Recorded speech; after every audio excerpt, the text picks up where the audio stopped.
HIV रे आक्रांत हेले jail रे थिबा कैदी 125 जन कैदी एभली एचआईवी रे आक्रांत होइतिबा आसला सूचना। तेबे तिहाड़ जेल रु एभली आश्चर्यजनक खबर सामना को आसीछि। तेबे केवल एचआईवी पॉजिटिव नुहंती 200 कैदी सिफिलिस रोग रे मध्य आक्रांत अछंती। किछि दिन पूर्व 10,500 कैदी को डाक्टरी स्क्रीनिंग करा जायतिला, जेउंथिरे एही सूचना सामना को आसीछि। तेबे तिहाड़ जेल रे प्राय 14,000 कैदी रहउछंती। किछि मास अंतर रे कैदींकर मेडिकल स्क्रीनिंग करा जायताय।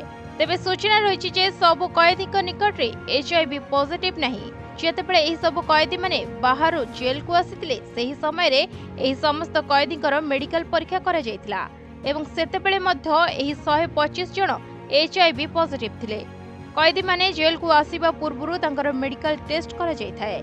एही नियम प्रत्येक जेल रे थाए। वर्तमान पुनर्बार जेतेबेले एकाधिक कैदींग मेडिकल परीक्षा करा जायतिला, केवल एही 125 जन कैदी एड्स रे आक्रांत होइथिबा जणा पड़िछि।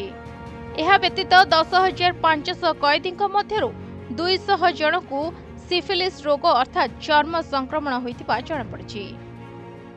ब्यूरो रिपोर्ट प्रतिदिन टीवी।